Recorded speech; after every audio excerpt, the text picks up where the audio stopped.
जी, क्या पैनक्रियाज की हेल्थ को जानने के लिए भी कोई क्विक टेस्ट हो सकता है, ताकि वक्त रहते अगर पैनक्रियाज में कोई परेशानी है छोटी बड़ी, उसे दुरुस्त किया जा सके?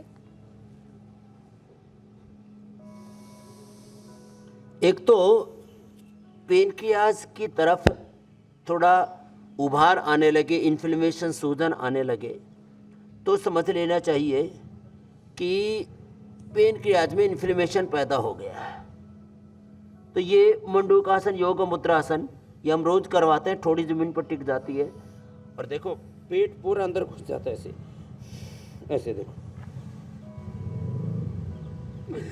फिर दूसरा, जब बार बार यूरिन होने लगे, रात को भी कई बार, छोटे बच्चों को, बड़ी उम्र में तो प्रोस्टेट के कारण से यूरिन की प्रॉब्लम होती है, यूटीआई के कारण से माँ बहनों को, बड़ों को, सबको, लेकिन बार बार यूरिन की दिक्कत हो, कभी कभी एकदम से चक्कर से आ जाए और यूरिन करें तो उसके ऊपर चींटियाँ आने लगे।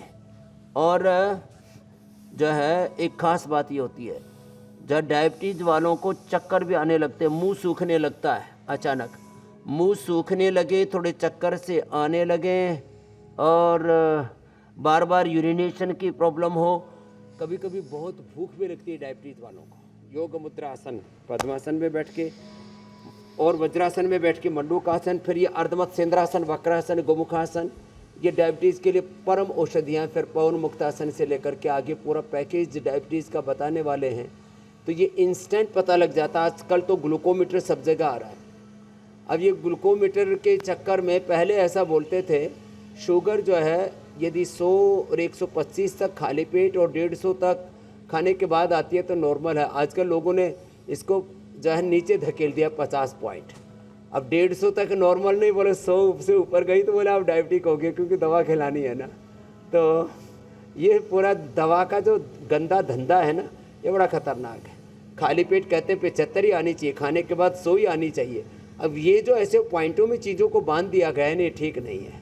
तो क्या करना चाहिए आपको, यदि खाने के पहले 75 से 100 और खाने के बाद 100 से 150 के बीच भी आपका शुगर रहता है तो घबराना नहीं। हाँ, चीनी बंद करो, जंक फूड, फास्ट फूड बंद करो, अनहेल्दी खाना बंद करो। योग जो आज बता रहे हैं इसको आज से शुरू करो। और जो है खीरा करेला तो सबके घर में है, खीरा करेला टमाटर का जूस पियो, नीम खा लो खाली पेट। थोड़ा आजकल अब ये जामुन की गुठली है ना जहाँ पर रखी हुई, अभी जामुन आने वाले, आम और जामुन। तो वैसे तो आम खा करके जामुन खा लो और जामुन के साथ थोड़ा नमक ले लो तो आम जामुन सब हजम हो जाएंगे। लेकिन ये जैसे जामुन का पाउडर है ना, ये डायबिटीज़ के लिए बड़ा अच्छा होता है। काली जीरी का पाउडर डायबिटीज़ के लिए बड़ा अच्छा होता है। सदाबहार, चिरायता, कुटकी, गुड़मार, मेथी का पानी डायबिटीज़ के लिए औषधि का काम करता है। ये छोटे छोटे उपाय हैं, हम ये बताते भी रहते हैं और ये बड़े बड़े प्रभावी उपाय हैं। गिलोय अपने आप में, गिलोय और एलोवेरा ये अपने आप में डायबिटीज़ के लिए औषध का काम करते हैं। एलोवेरा अंदर के इन्फ्लेमेशन को, उसकी सूजन को दूर करके पेनक्रियाज की हेल्थ को अच्छा करता है, और गिलोय भी वात, पित्त, कफ, त्रिदोषों को दूर करके और जो है डायबिटीज़ को नियंत्रित करने के, डायबिटीज़ के लिए, अर्थराइटिस के लिए, इम्यूनिटी के लिए परम औषधि है। जिनको बार बार फीवर आदि होता है तो ये तो ज़बरदस्त चीज़ें हैं।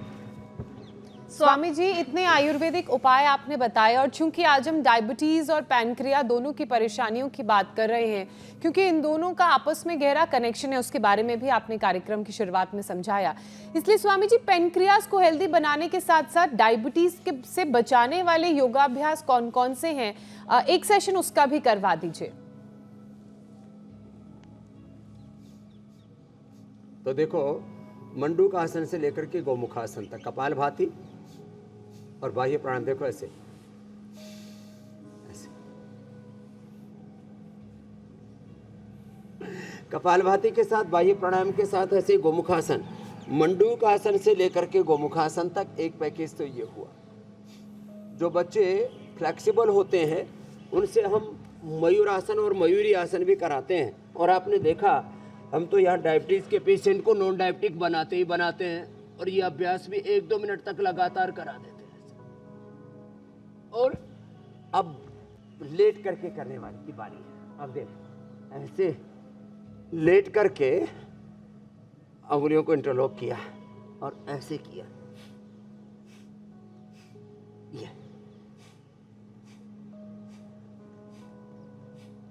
ऐसे घुटनों को दबा करके छाती से लगाया, पंजे ऐसे तने हुए, एड़ी और नितंब के ऊपर लगी हुई, ऐसे या ऐसे हाथ रखकर कपालभाति किया और मन में संकल्प किया मेरा पेनक्रियास रिपेयर हो रहा है, रिजुविनेट हो रहा है, रीएक्टिवेट हो रहा है। पेनक्रियास के मेरे बीटा सेल्स जो किसी भी कारण से उसमें इन्फ्लेमेशन आया था, किसी भी प्रकार से उसमें कमजोरी आई थी, उसको मैं कपालभाति के साथ पवन मुक्तासन करके, पवन मुक्तासन और मंडूकासन ये दो तो अत्यंत अपरिहार्य अनिवार्य मैंडेटरी है। पवन मुक्तासन, फिर ये उत्तान पादासन, ये बहुत ही ज़बरदस्त है पेनक्रियाटिक हेल्थ के लिए।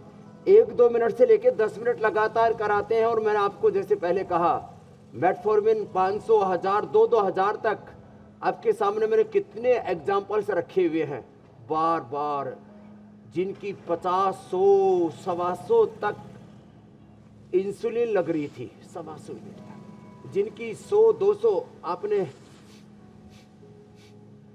MBBS, MD डॉक्टर्स को भी देखा, वो खुद आकर के नॉन डायबिटिक होके जा रहे। पवन मुक्तासन, उत्तान पादासन, डॉक्टर नित्यानंद जी से लेकर के और छोटे बड़े बच्चों से लेकर के सब तक को हमने नॉन डायबिटिक किया। ये उत्तान पादासन है, नौकासन, सीधा पेनक्रियाज के ऊपर असर करते हैं। सेतुबंध तो बहुत ईजी है, जिसमें सांस को बाहर छोड़ करके पेट को अंदर खींच लेते हैं।